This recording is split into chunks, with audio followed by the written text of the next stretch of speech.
Disclaimer before we get into this one. Maybe it's because I wasn't wearing my glasses. I completely forgot to change my microphone input over. Audio quality is coming from this laptop, which I guess it's not bad for a laptop. It still sucks. So it like you can tell what I'm saying.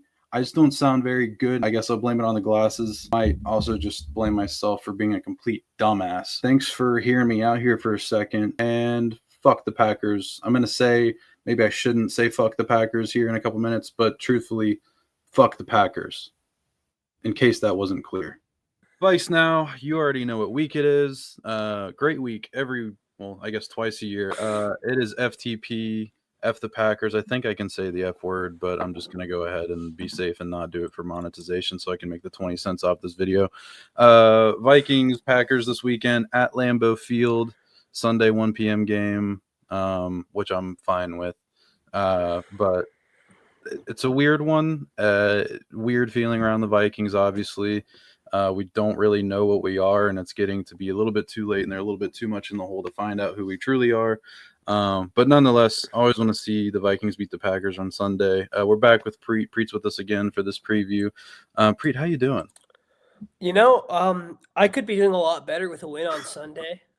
Yeah. We always say, draft position matters, all of that. But if we're gonna win, you win against your division rivals. And hey, it's a chance for us to win a Super Bowl, as Packers fans like to say. This is our Super Bowl. This could be a second Super Bowl after the Lions win, because I'm fully admitting that the Lions win was a Super Bowl because I kind of felt like a Super Bowl. It was personal. Yeah, it was personal. That should just meant more to me. Oh, and I just said shit, so it doesn't matter anyway. About the F word. Yeah, we're just gonna drop a bunch of fucking F bombs. Yeah.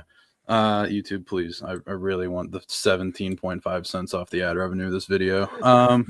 Vikings opening as 6.5-point underdogs to the Packers on Sunday, which feels kind of right. The Packers are a weird team too. They're also a very injured team. With Jaden Reed's going to be out Sunday. Josh Jacobs is questionable. Lucas Van Ness, Matthew Golden, Dontavian Wicks. They have their entire receiver core is looking. And they play the Lions on Thanksgiving right after, so you have to assume they're going to play cautious with those injuries. Even if these guys are back, they'll be on a heavy snap count, or like a heavily limited snap count. Yeah, so the Vikings might be getting quote-unquote lucky with who they're going to be facing on Sunday, but still walking into Lambeau's no easy feat. I mean, it's hard to not say. It's just the battle of who are we going to get at quarterback? Is it going to be J.J. McCarthy or is it going to be 9? I don't want to say if it's 9, then we're looking good because I don't know who 9 is at this point anymore either or who J.J. McCarthy is, but Sunday could be a good indication. Good news is it's a divisional game on the road, so we might get good 9, not the German 9. Yeah. I was just gonna say J.J. McCarthy hasn't won at home, but I don't think he's lost on the road yet. So he hasn't, and you beat division opponents on the road. It always means more. Also, just a chance to derail their season, break their hopes, break their dreams. You look at the Lions; they haven't been the same team since we beat them. Like they beat the Commanders, sure. Look at that game against the Eagles. That clearly is not the same team. We made Dan Campbell take over play calling again. And that's something he's woefully unprepared for and not very good at, mind I add you. But, this is just one of those games you want to win. And this is it's also good confidence for your guy to go into, your biggest historical rival stadium and beat them. It's just, that's only two ways I can say it. A lot of weirdly, I think, we're not a good team, but we've been at the center of a lot of NFL discourse this season, which is very on brand for the Vikings. I do think that, especially with what everyone said, I think a lot of media members have said this as well.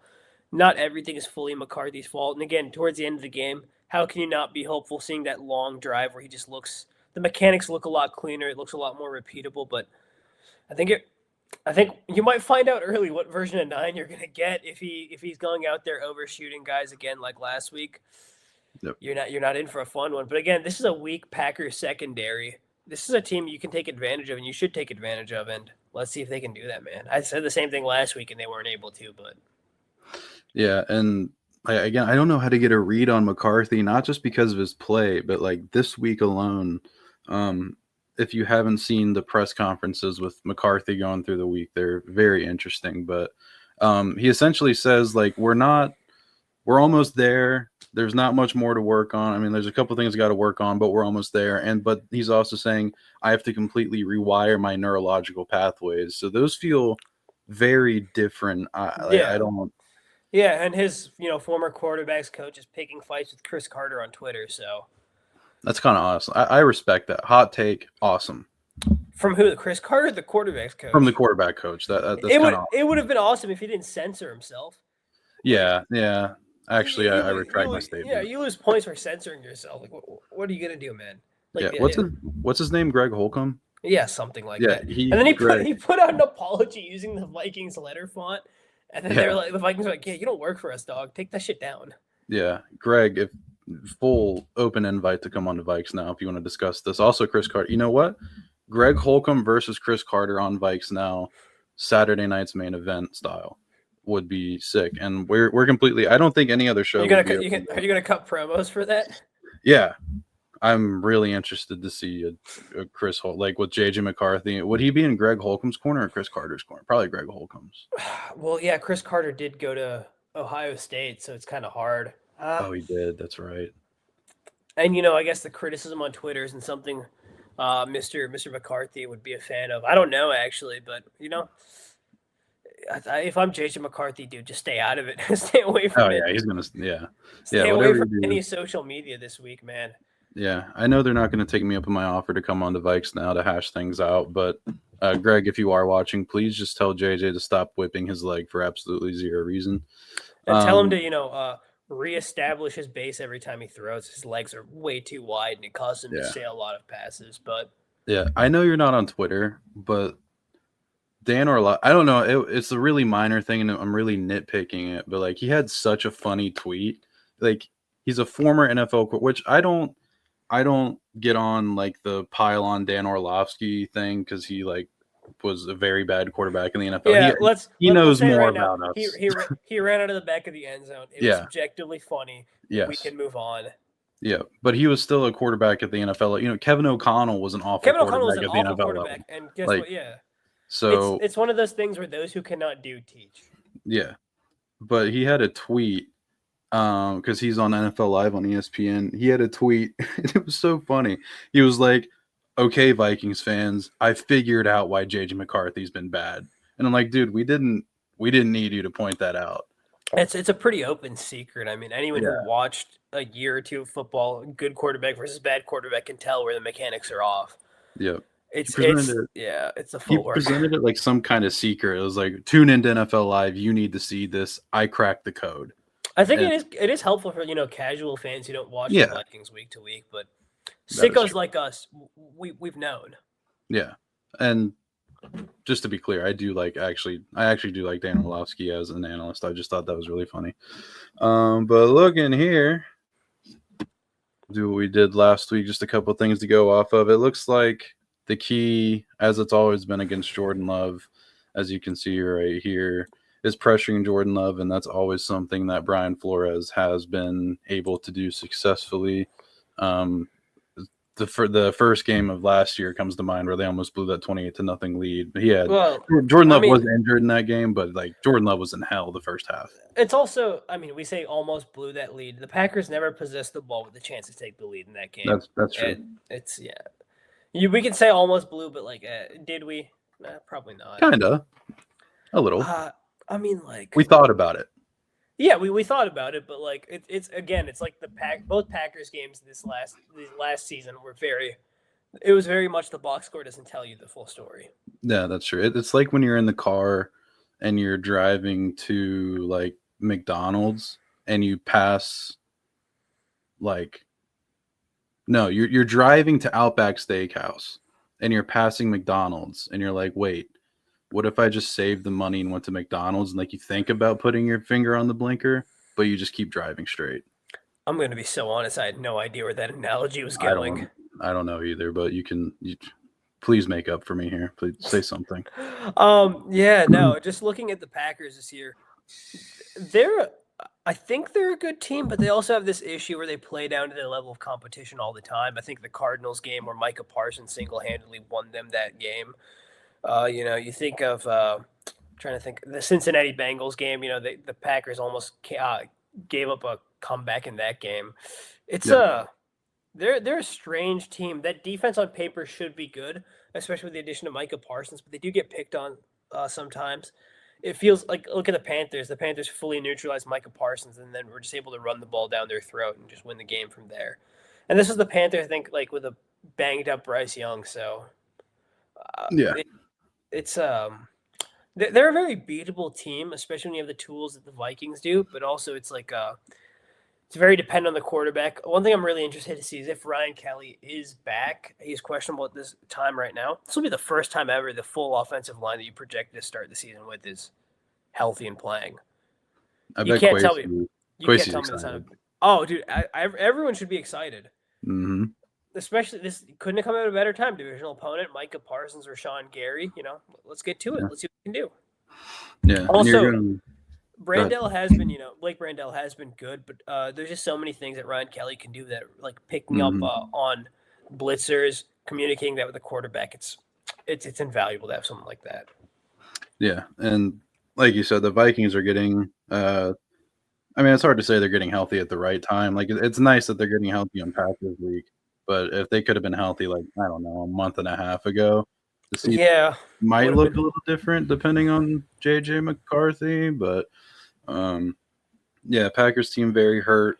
Vikings team that's finally getting healthy. Grenard should be back, and yep. That's one of those things where even though Grenard's back and I'm happy, I was like, I really like what I saw out of Dallas Turner last week. I'd like to see more of him, but we'll see. Dallas Turner might be single-handedly saving Kwesi depending on JJ McCarthy's play, and by that. Hey! Respect Donovan Jackson too. Donovan Jackson had a good game last week. Yeah, Donovan Jackson. He looks legit. Easily the best, not the best first round. The first rounder I give Kwesi the most credit for sure. Because I don't think 100%. Because I don't think a lot of people wanted him. Yeah. No. A lot of the fan base was like, "Oh, he's 40." My cousin, I have a 14-year-old cousin, sweetest kid ever, right? He's a diehard Vikings fan to like the nth degree. He doesn't really, he doesn't know the nuances of the play as much. He called me freaking out after that pick. He's like, "Why do we pick him? He was like 45th on the draft board. We could have traded down." I'm like, "No, that's not how this works." And he's like, "Oh, we could have had Will Johnson." I'm like, "Yes, but like." When the offensive line finally doesn't look like trash, and you have a left guard who is competent, you'll see the value of this pick. And granted, I think last week was the first time we kind of saw the value of Donovan Jackson in a full scheme of things. Yeah, at the time of the pick, I scratched my I didn't think it was a bad pick ever. I just kind of scratched my head because if you're like me or us, where you do so many mock drafts, like more than half of the mock drafts I did had the Vikings going corner. So corner or before free agency, especially going interior defensive line like Derek Harmon. So I think they would have wanted a good interior defensive line. They just got sniped at every position. Yeah, and then all the corners fell. Yeah, they had their choice of like Trey Amos, Savon Ravel, Will Johnson, a couple other guys. They just Ben chose. Morrison. Ben Morrison. They just chose against him. And I think this week they might be wishing they hadn't at some point because, oh boy. Great segue into the Vikings only have 3 corners on the active roster as of Friday night. They got rid of Dwight McGlothern to make room for Ryan Kelly, and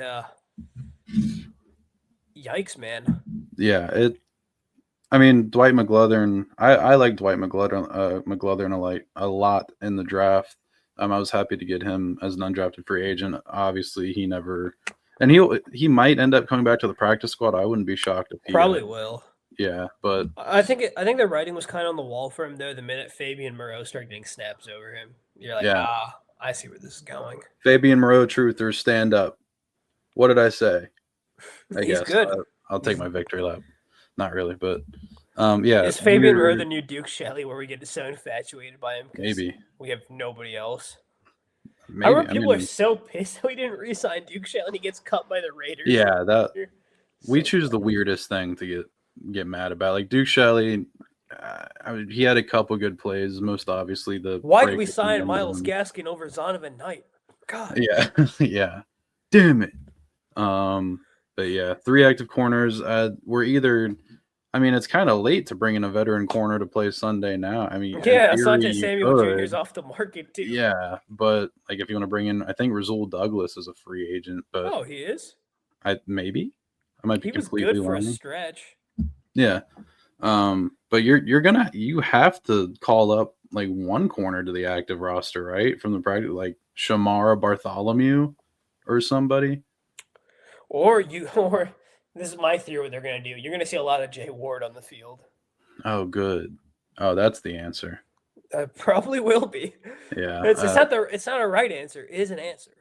I guess it is a technical a dart throw at the dartboard that's 100 miles away from you, but He almost had a great play last week where he gets Caleb in the yeah, I backfield know. early, and Yeah, he just dives at the knees. I'm like, ah. Quasey's up in the press box punching the air. Um, Yeah, but because I don't think Jay Ward was on anyone's mock drafts in the third round. I no, didn't he know who Jay wasn't. Ward was when we picked him. Like, who? Makai Blackman, I don't think was either. He was like a fifth round consensus, I think, fourth or fifth round. He went in the third round, which technically we traded back for him. But I would have, because that was the pick I wanted Demario Overshawn, or not Demario, Demarion Demar, Overshawn? yeah, Demarion, yeah, My man, I love Demarion Overshawn so much in that draft. I guess. What do they do? That yeah, Horns down. it's so Horns down. stupid. Yeah, it's really stupid. But yeah, me and Preet were talking pre-show. This just feels like, and I kind of hinted at it earlier a bit too. This just kind of feels like a game the Vikings are gonna win for. I guess there is a reason, but like no reason at all at the same time. It's the Vikings are getting healthy and the Packers are. It might also be a case where the Packers kind of like. Let's be frank, the division matchups are always big, but this isn't their biggest matchup in the next 2 weeks. They're focused on the Lions. That is a Mm, matchup for the division. Like I don't think anyone takes the Bears fully seriously. And no, the Bears might win the division, but I don't think anyone will still take them seriously. But this isn't a matchup they're looking at. They're looking at that Thanksgiving matchup at 1 p.m. yeah, and the Packer. I didn't realize they got a 3-game NFC North stretch because I wrote an article for Heavy earlier.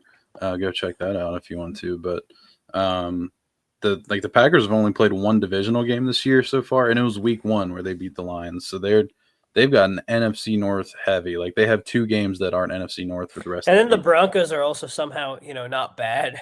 Yeah, like they got a tough schedule. I mean, the I Bears, think I'm looking at it now again. They might really need this game against us because yeah, I guess they beat the Bears twice. It's 3 mm, wins. The Lions, I could see them. Actually, I could see them winning the Lions game. I don't yeah, know. They could. If they won out, it wouldn't shock. It might shock me. If they won all but one game, it wouldn't shock me. And if they lost all but one game, it wouldn't shock me. yeah. If I could bet on this game now, the season closer against the Vikings, like that, I don't think we're winning that game. Nope. There's no Nope. reason for us to. They're gonna have reason to. We are not winning. There's a simple theory I have. Every time the Vikings play a divisional opponent in and around my birthday, we get mollywopped. It's in and around my birthday. We're I gonna get feel like mollywopped. I feel like we always win on my birthday. Must be I don't nice. know. Must Which be nice. the only time I remember them playing on my birthday was last year, and it was the game in Seattle, which I didn't really even get to watch. But that's the only one I remember. So I'm gonna say they win all the time on my birthday. Uh, yeah, tough stretch for Green Bay. I mean, Chicago and Green. I don't want to say they're similar, but just 2 teams that aren't that good that keep winning games. Like I don't think the Packers or the Bears are bad. They're just like the Bears are not 7-3 good. So I think it's like a thing where the Bears play up to their level of opponents, while the Yep. Packers play down to their level of opponents. In theory, this Packers team should be a lot better, but just things haven't clicked. Jordan Love looks exceedingly average some games. Against good defense, he looks exceedingly average. Their run game hasn't been able to carry them like it has in years past. Yeah. It's I mean Josh, like we talked about before the game or this recording. What's Josh Jacobs averaging on the ground? Like 3.5 yards, 3.8. 3.8 on the year, and then I mentioned too that Josh Jacobs, for whatever reason, as good as he's been in his entire career, like he never performs well against the Vikings. Yeah. So I mean, and he's played 4 games against the Vikings, 50 yards per game. One of those games, like it was last year where they got down in a hole immediately, so he didn't really. Both games they were down in the hole in both. Oh, that's games. true. That's true. Yeah. So yeah. The only memory I have of Josh Jacobs against us is the second game where he fumbles in the first drive. It's really all I can remember about him playing against us. He's really always been a non-factor. So like, I'm not saying I want to play Josh Jacobs. I don't. I'd rather they not have Josh Jacobs. But even if they did, I mean, even if he plays, I don't foresee him playing all that much. No, they want to keep him. Oh whoa! Breaking news. With nothing to do with us. Brandon Ayuk's 2026 guarantees have been voided by the 49ers. Ayuk failed to attend meetings and participate in other team activities. Viking? Maybe Packer. Realistically, probably Bill. They'll find a way to ruin him. Getting back on track here, I guess. Yeah, this is a game I don't think the Packers are going to be. I mean, obviously they're going to try to win the game, but it feels like a game where they're going to be cautious with their very banged up roster, and they got a big time all eyes on the TV on Thanksgiving Day with the Lions at 1:00. Looking at the Vikings, their schedule going forward, they don't have a cakewalk. I mean, it doesn't look as bad as the Packers, but our schedule before today was pretty rough. It's kind of shocking to me that we're less of favorites against the Seahawks than we are against the Packers. We have a better shot, according to. Yeah. Which, I don't know. I mean, I guess they're betting on Sam Darnold revenge game. Man, listen, we'll talk about this next week. Especially with Gray Zabel being out, that offensive line is not great. And what's one thing we know about Sam Darnold? Mm-hmm. When he gets hit, it gets bad quick. Yeah, and like, not to say that Sam Darnold is a bad quarterback. He'll still probably beat us. Beat us. Yeah, I don't think we're winning that game. If I had to choose one game to win the next 2 weeks, it's Sunday. I wouldn't be like it. It feels so Vikings like for us to win both of them, get back to like 6-6, and then just drop a stinker against the Commanders. Yeah, if the Vikings can get back to 6-6 like that, like don't get back to 6-6 because you're gonna give us hope. Don't give us hope. Reel me in because look at these 3 games. Like, how dare you guys give us hope? Yeah. Because you get to 6-6, like 9-6. Me and Brev have prospect articles and mock draft articles to write, guys. Yeah, let's bottom out. I'm trying to write that Caleb Downs article. People eat that stuff up. I already got a Jeremiah Love article out like 2 weeks ago. I'm on to the off season. If you get back to 6-6, like you got the Commanders, Cowboys, and Giants.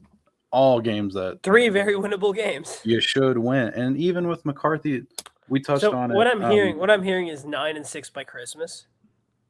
Please just don't. And then we have to play the line. We have to play the Lions on Christmas with hope. That would be awful. That's the ultimate like ruin your Christmas game. By the way, dude, I got enough going on around Christmas. I got to deal with being 26 3 days before. I'm getting old, and then I gotta walk into Christmas at my brother's house, be like, "Hey guys, here's your gifts," and then I have to look at the TV at 9-6, having hope that we can make a postseason run. JJ McCarthy's looking all right, and then I gotta watch us get walloped by the Lions on Christmas, dude. If the Lions steal Christmas from me, and say we win that game, then we gotta play the man. There's no good avenues here except for lose out. The Lions have taken enough from both of us this year, which I hate admitting. And that's a little inside baseball joke for the viewers. The Lions have. Hold on, I'm getting caught up. The Lions have. I'm not following. I'll explain to you after the show. Okay, cool, sweet. But also like. You just know Dan Campbell's going to go to that game with the most elaborate trick plays ever. He's like, how about we reverse it to Taylor Decker and then throw it to, who's that guy who's always the declare eligible? Dan Skipper. They throw it to Dan Skipper, and he throws a bomb to, like, I don't know, Brock Wright, because Sam Laporta's on IR for the rest of the season. Yeah, Barry Sanders reports eligible for the Lions and runs an 80-yard touchdown. Just some shit that would happen. I'm trying to open my brand new bike out of the wrapping paper, and there's Penei Sewell catching a 70-yard touchdown. It's just something I can't keep thinking about it. Like they just don't. Like I'm a huge Vikings fan. I'm not the tank guy. I'm really not the tank guy. Just lose. I do not go. Don't even go 6-6. Definitely don't go 9-6. You know what? Lose Sunday. Lose okay, by but let's say hypothetically in this world I've created, we go 9-6 and we beat we go 10-6. Playoff game on the line last week of the season. Isn't that such a Vikings way to let lose to the Packers? And they lose. Like, no question they lose. I mean, they did that They did that AP's MVP year. No, they won that game. But we won, and then we went to Lambeau. And then Christian Ponder separated his shoulder in practice, and Joe Webb started a game in Lambeau, and I don't remember that game at all. I choose to block out from my memory. Me and my dad were like going to some like ski resort that my brother had a timeshare at. Wow, I sound really privileged saying that. Things aren't like that anymore. Yeah, you sound like the one of us who's more socioeconomically well off. Yeah, definitely not that way anymore. But yeah, we watched that game and then just left, and it was like a fever dream. And imagine it being so bad that you're in the living room begging for Christian Ponder to play. Yeah, you might be Sam Ponder at that point, but you know. I mean, Sam Ponder. I'd love to be. Never mind. Back to the Packers game. At that point, I was like kind of hoping we just went into overtime and AP got his 9 yards because I knew what was happening in the playoffs. Yeah. I was very jaded at the age of like 8 or whatever. I was like, yeah, we're not beating Aaron Rodgers in Lambeau. Yeah. I was 12 or 13 at that point. I think I was 8 or 9 for the Saints NFC Championship, and that's when I looked at my dad and I was like, "Oh, this is what you're talking about." Yeah. Oh my God, that game was so rigged from the start. Oh yeah, awful. You want to talk about bad? I'm never the blame the ref guy, but I for that game, 100% blame the ref. Blame the NFL. Blame the ref. Blame everyone. Dude, ESPN, how they do Come On Man, had a whole 5-minute segment of bad calls. Yeah. And all of the calls went one way. Yep. Not multiple, one way. The Ben and my Weber friends are like, why do you hate the Saints so much? Isn't it obvious? Yeah.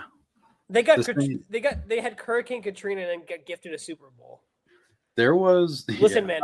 There is no human being celebrating more on that no call pass interference against the Rams than me. Oh yeah, than me. 1,000,000%.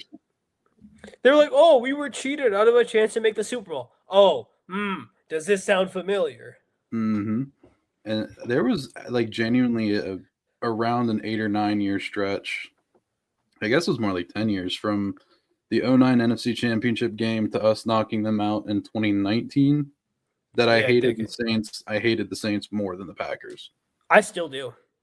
I'm not. I don't anymore.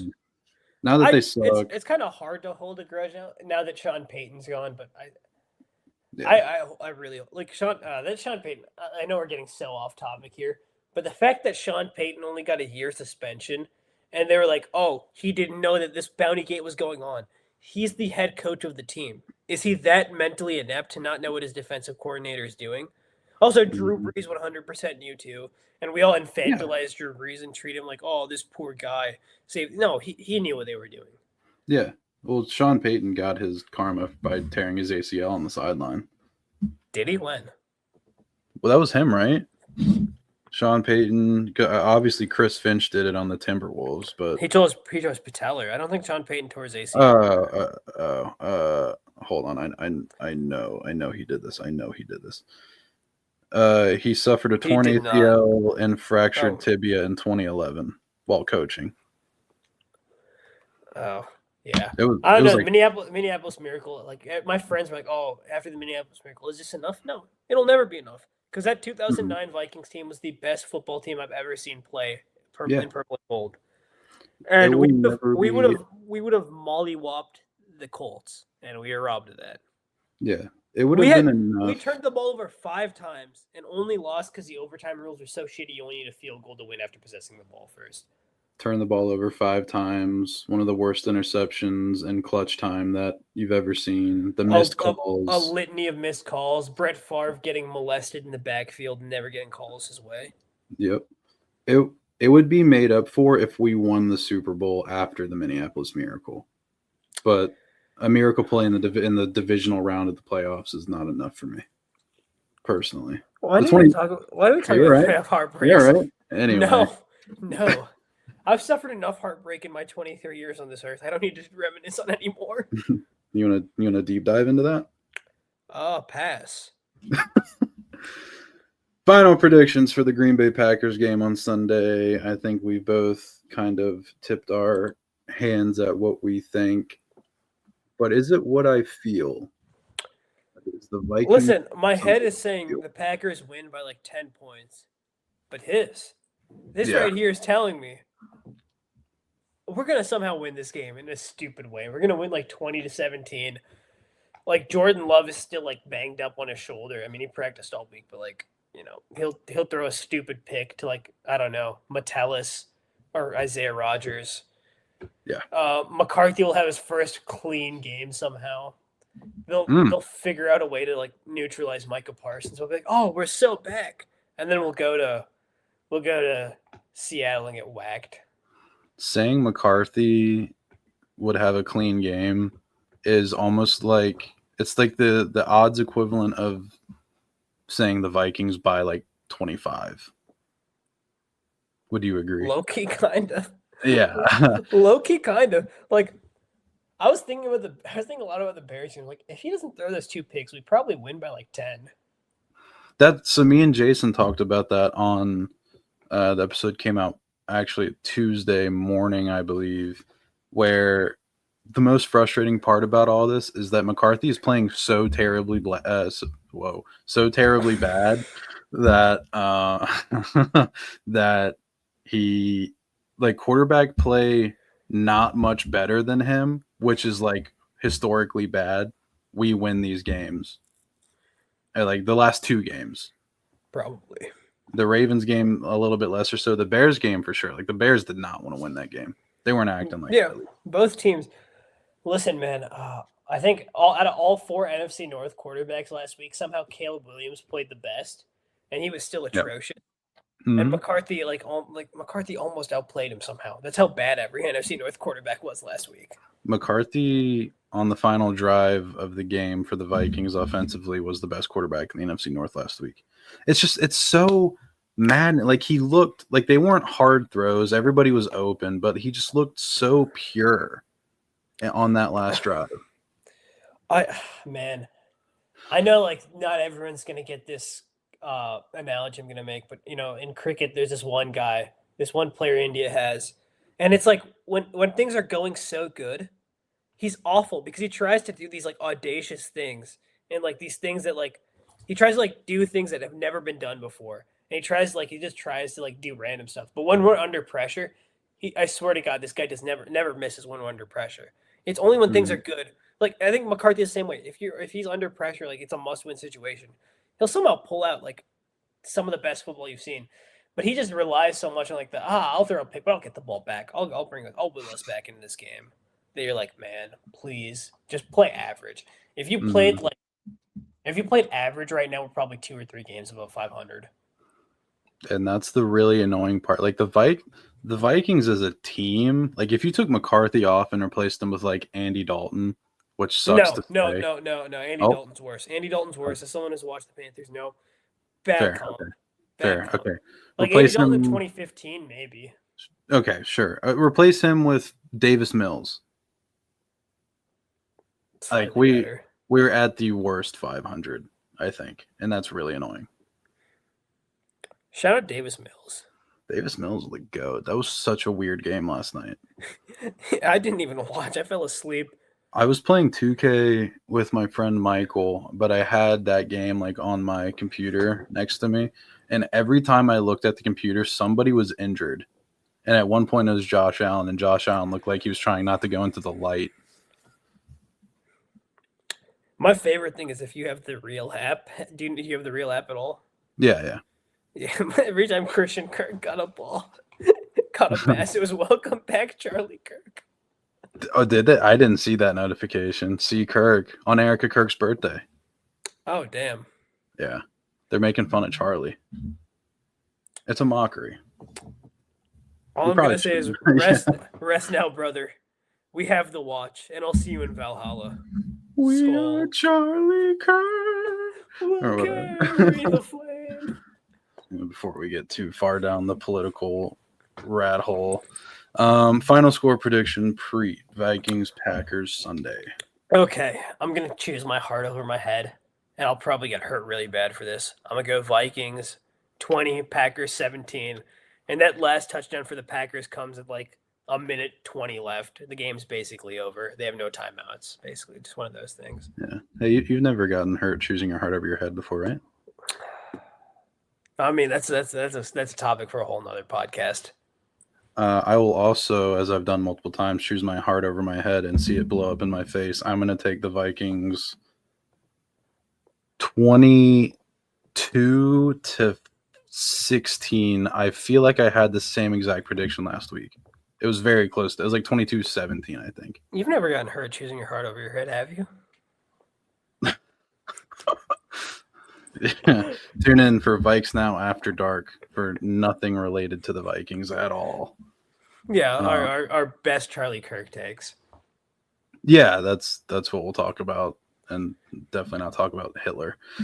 Thank you for tuning in to this episode of Vikes Now. We will see you guys for the recap Sunday night. That episode might come out Monday, Tuesday, depending on my internet and its willingness to actually upload the episode. And let's be honest, if we win or not. Yeah. How good we look.